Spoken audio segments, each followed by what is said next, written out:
What's going on YouTube? So Americans love big vehicles, but thus far most EVs have been quite small by our standards. What families have really been craving is a three-row like the Kia Telluride. And that's exactly what we are getting with this all-new 2024 Kia EV9. As one of the very first three-row electric SUVs to hit the market, Kia is hoping to recreate the success of the Telluride by giving people impressive space, luxury, and futuristic technology. So let's go hands-on for a detailed first look at this all-new EV9.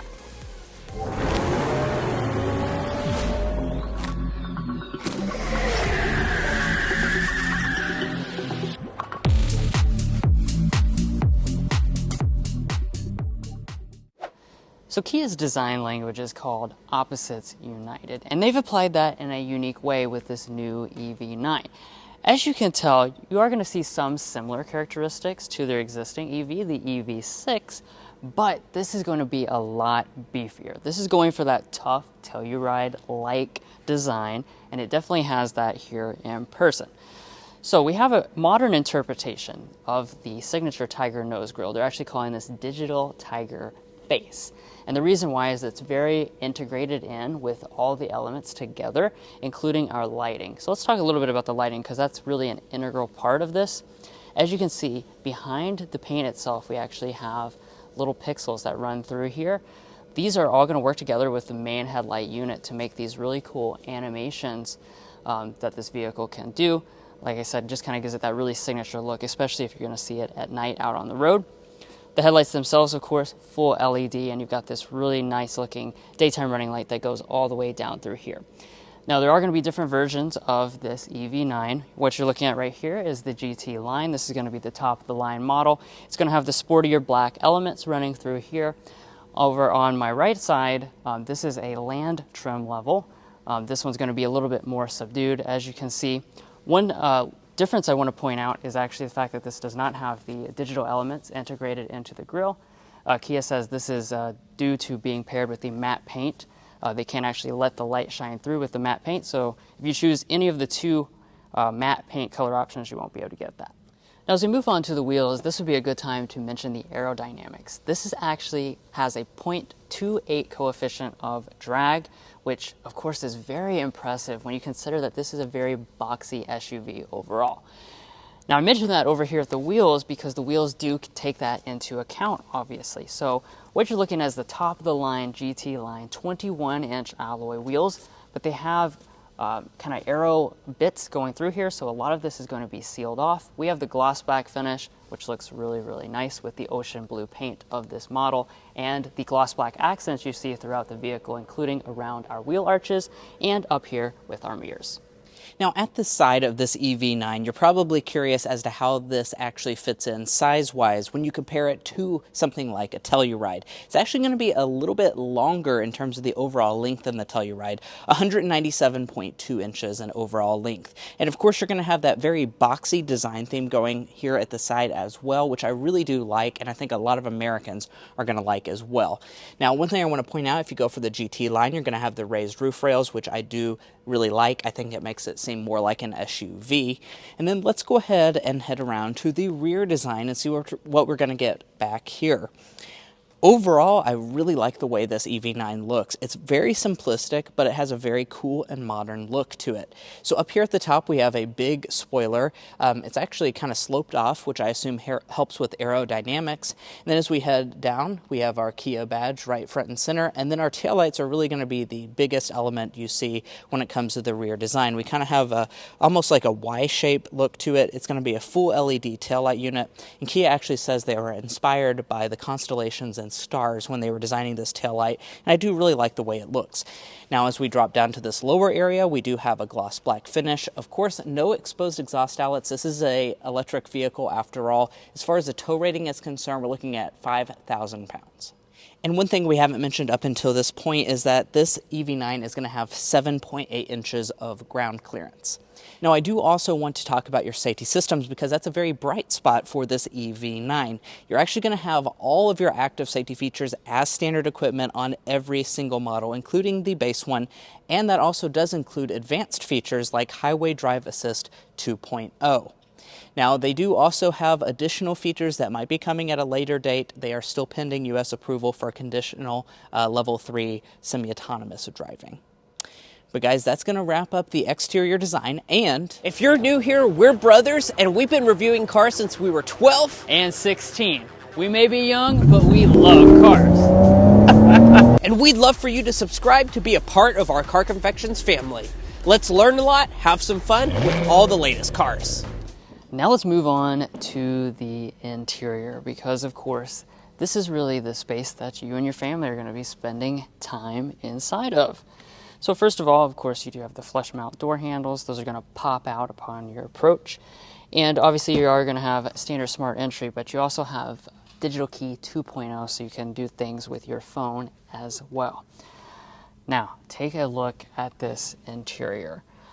Kia says they designed it to be both simple but also very modern and something that wouldn't really overwhelm somebody. And I think they really nailed that, because it does look very futuristic and very luxurious when you first look inside, but nothing too insane in terms of the design. Let's start off, like always, by talking about our seating material and color choices.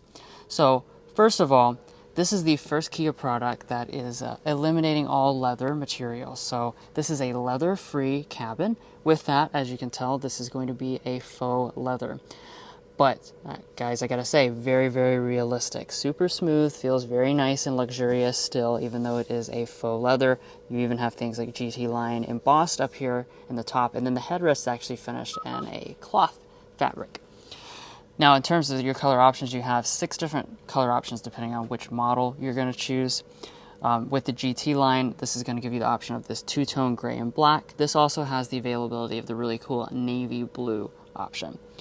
Now, as we move down to the seats, as you can see, tons of controls on board. This is a full relaxation seat, so you can actually extend this leg rest out if you are charging and you just need to take a nice power nap. You've got all types of controls, like I said, availability of massage as well. And we come up here to the door trim. This is where a lot of our other seat controls are going to be. So you have the available 2-person memory seating, 3-stage heated seats, 3-stage ventilated seats. We also have the 2-stage heated steering wheel as well. But let's go ahead and climb inside, take a really nice detailed look at everything this interior has to offer. Now I've climbed inside, I did actually find the key fob, so we can take a look at that. As you can see, really cool key fob. This is basically what the Telluride has, but this has like a really unique kind of polycarbonate texture to it. I can also show you that you have remote start built into the fob, and then you also have the smart parking system for pulling into and out of parking spots remotely. But now let's talk about the overall cabin materials, because just like the key fob has unique materials integrated, so does the rest of the cabin. Kia is using sustainable materials all throughout the entire cabin. Not only does that help the environment, but they also said they're using materials that are less toxic and you have less outgassing as you buy the vehicle and it heats up after you own it. So let's see if they are very nice. So we have a leatherette material over here on the armrest. We have that same kind of leatherette right through here. This is going to be a soft touch plastic along the top. As we move to the upper dashboard, all a nice soft touch plastic feel. We do have a cloth accent that runs through here. We've got a kind of, I don't know, faux carbon fiber it looks like through the center section, and a leatherette that runs down through this area. More of that cloth, that's going to be a little hard to see, but more of that cloth is going to run down the center console here, and this has some ambient backlighting, so this is a really cool touch. Now to start it up, the push button start is actually going to be located on the gear selector, which is a unique touch, so you would just press that right there, and that would be how you fired it up. The gear selector, of course, if we weren't inside, you could put it in drive or reverse to demonstrate that, but it's just twist like it is in other electric Kia products. Now, as we kind of focus in on some of the specific details, let's start off, of course, with our display system. So this is a dual 12.3-inch display, but it's actually not the same type of dual 12.3-inch display you may have seen in some other Kia products. You'll notice in the center section we have another display. This display is actually going to be dedicated to climate controls, so you can make adjustments to things like your zones, your fan speeds, right here in this touch display. But you also have physical buttons down here, which are obviously going to be probably easier for you to do as you're driving along. Now, as we kind of bring our attention back over here, I do want to mention, of course, this is fully reconfigurable. It does change depending on which drive mode you're in. And additionally, we have a very large head-up display. I believe they said this was 12 inches, so it's a couple inches larger than what you would get in a Telluride. Now, as we pull back to the steering wheel, this, of course, has a unique design. Nice, kind of chunky-looking steering wheel on board. We have a gray finish for our buttons. Down at the bottom, integrated in, is where you can activate your different drive modes, as well as your four-wheel drive lock. And the wheel itself is power tilt and telescoping here on this fully loaded GT line, something that's not available on the Telluride at all.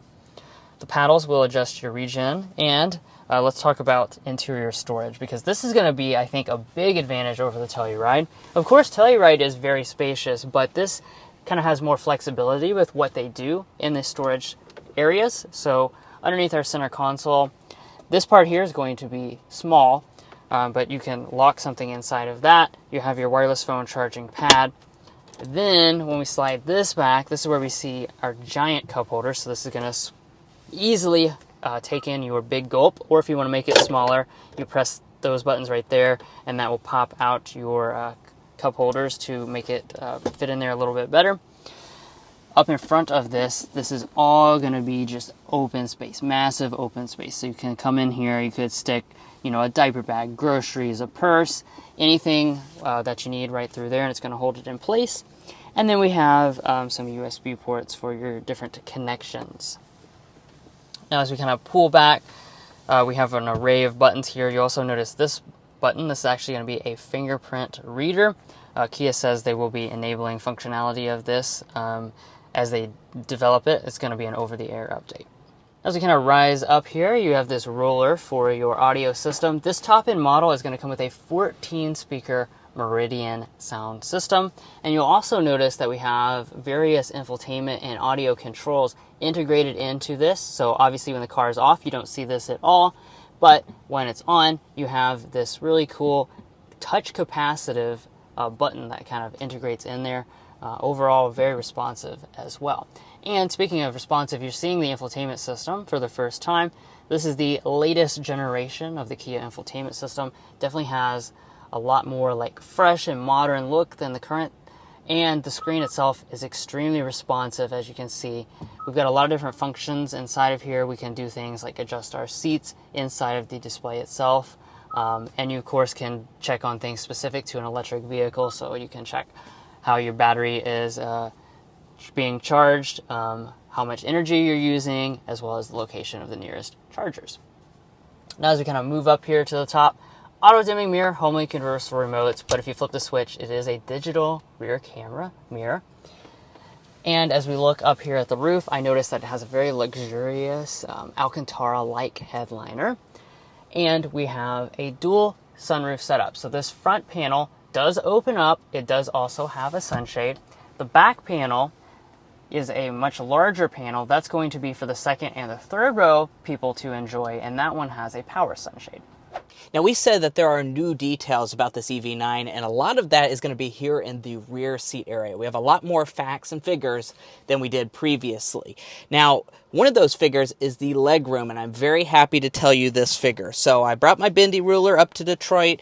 This seat is pretty much adjusted to Drew. We're looking at about 7 inches of space. My feet can also slide up underneath the seat. And as far as overall legroom, 42.8 inches of legroom, which is 0.4 inches more than the Telluride. So yes, you have more legroom in the EV9 than the Telluride. As far as the headroom, you're looking at 39.8 inches of headroom. So very solid figures in terms of the space in this EV9. It's going to be very impressive for you and your family.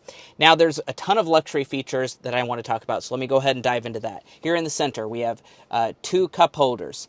Now, we can also fully extend this out and then use this as a giant storage compartment. How cool is that? We even have ambient lighting as well, so I can just imagine having droves and droves of coupons stored in the back seat area for you and all of your kids. But let's talk about the seats. These seats are incredibly cool, guys. So they are power adjusting. Yeah, you heard me right. We have power adjusting seats. They call these the relaxation seats. And that's because it actually has a power recliner that can pop out. So I can extend this up.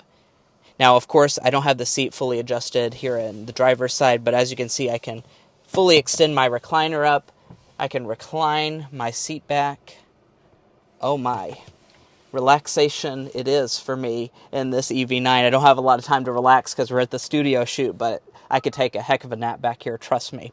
Now, additionally, our seats are going to be heated and ventilated. They're over here on the door trim, so we have 3-stage heating, 3-stage ventilation, just like what we've seen on the Telluride. We also have rear window sunshades, USB ports integrated in the back of each of the seat backs. We also have this really cool like coat hook design that you can hang stuff on as well. So this rear seat area is incredibly nice. We also have our climate controls up top with our vents. I can't say enough good things about this rear seat area. It truly feels like a luxury vehicle. And let's check out the third row. Now, before we do that, I did fail to mention the seating configurations that you can get. As you can see, this is the captain's chairs setup for the EV9. I've been told that the bench seat is actually the standard seating configuration, and on the higher end models, you can opt to get the bench seating, but captain's chairs are going to be standard. So if you need that maximum amount of passenger space, you can get that even on the higher end ones. Now, as far as the third row is concerned, getting back here is as easy as pushing this button. I have been informed that it's not working exactly right because this is a pre-production model, so I'm going to go ahead and climb back here and show you what the third row is all about. And some of the coolest details come in the third row because we're actually going to have more space in this EV9's third row than in the Telluride. 32.5 inches of legroom, 39 inches of headroom. The headroom is just massive back here in this EV9, and really the legroom is very impressive as well. As far as on our scale, I think this is definitely fit for the in-laws, if not the adults, because it's a very nice place to spend time. Additionally, this seat is slid all the way back, and I still have a little bit of knee space, and my feet can easily slide up underneath the seat. Now, as far as features are concerned, we do, of course, have the two-tone leather, or faux leather going through here, which I really do like. Additionally, we have cup holders here on the side, as well as lighted USB ports and vents coming out of the ceiling. Now let's check out the cargo capacity of this EV9. Now, of course, Americans need to haul a lot of people and a lot of stuff. That's kind of what we're known for. So I'm happy to say in this EV9 you're going to have a lot of space to do that. A little over 20 cubic feet of cargo capacity behind the third row. If we fold all the seats down, we're sitting at about 80 cubic feet. It's going to be about 6 cubic feet less than the Kia Telluride for reference, but overall, very impressive figures. As far as the third row itself, folding down is as easy as just using this little lever right here. We do not have a power folding third row, so do keep that in mind. Additionally, we have buttons here on the side to fold down our second row seats. As you can see, they are, not working exactly right, but I'm going to go ahead and get our measurement from try and go from the front there to the back, and we're sitting at about 87 inches of length. And as far as the width in this cargo area, we're sitting at about 51 inches wide, so very wide and long cargo area in this EV9. Additionally, underneath the cargo floor, we have a little bit of underfloor storage. But guys, there is a frunk, so let me show you that. And let's check out that frunk. So in order to open it up, there's a button to the left of the steering wheel. You press that twice, and then that's going to allow this area to open up. Now, as far as the space is concerned in this, it's going to be 3.2 cubic feet of cargo capacity if you have the two-wheel drive model. If you choose all-wheel drive, that's going to reduce that capacity down to a little less than 2 cubic feet of space. It's a good amount. It's not like going to fit a golf club set or anything in this frunk. It's a little bit smaller than maybe what you would expect out of an electric SUV, but it's definitely going to be good enough to maybe put some fast food that you don't want stinking up the cabin, or maybe just your charging cable, which is included as standard equipment on every single EV9. So this, of course, is an electric SUV, and a big one at that. So you're probably wondering what is powering this model. Well, on this GT line model, the top of the line, we do have a 99.8 kilowatt hour lithium ion battery pack. Now, like I said, there are going to be two different choices. So there is going to be a lower capacity version. That one is going to come with a 77.6 kilowatt hour battery pack instead. Now, because of the two different configurations and the different trim level selections, as well as the availability of rear-wheel drive or all-wheel drive, you have a lot of different configurations in terms of power and torque figures. The standard rear-wheel drive model will have 215 horsepower, 258 pound-feet of torque, and Kia is targeting a range of greater than 220 miles. There will also be a long-range rear-wheel drive model. That one is going to come with less power, but the bigger battery pack, giving you 201 horsepower and an approximate range of 300 miles, which will be the maximum for the EV9 lineup. When you choose the GT line with the all-wheel drive system, so you have dual motors at this point, that's going to bump your power to 379 horsepower and 516 pound-feet of torque. This one is going to be targeting a range of 250 miles, but it will go 0 to 60 in 5 seconds as opposed to the other models at 7.7 and 8 seconds respectively. Now that would be a pretty fast SUV out on the road, and also fast is the charging. So this is using Kia's 800-volt electric architecture, giving you the ability to charge from 10 to 80% in just 25 minutes. And finally, let's talk pricing and availability for this EV9. Now, we don't have official pricing information from Kia with this model. However, we're personally estimating about $50,000 to $70,000 is what we think this EV9 will cost. Now, of course, that's just our estimate, so it could come in quite a bit lower or more expensive than that. That's just what we think this EV9 might cost as a reference point. Now, one of the things that I do really want to talk about that's news with this EV9 is that this is going to be manufactured in West Point, Georgia. Not at the very beginning, but eventually it will be manufactured at West Point, Georgia, which could affect the tax incentives and rebates that you could get on this model. So do keep that in mind. Well, guys, that's going to be it for our in-depth first look review of the all-new 2024 Kia EV9. If you enjoyed watching this first look review, we would really appreciate it if you hit that subscribe button down below. By subscribing, you help us get invited to events like this where we can come out to Detroit and give you guys the latest details on such a cool electric SUV that's coming to market. If you're already a part of our Car Confections family, we really appreciate your continued support because you make this all possible. And if you haven't taken the second to check out our Instagram and TikTok pages, we would really appreciate that, as well as our all-new website, carconfections.com. Anyway, we'll catch you next time as we sample more of the latest automotive delicacies.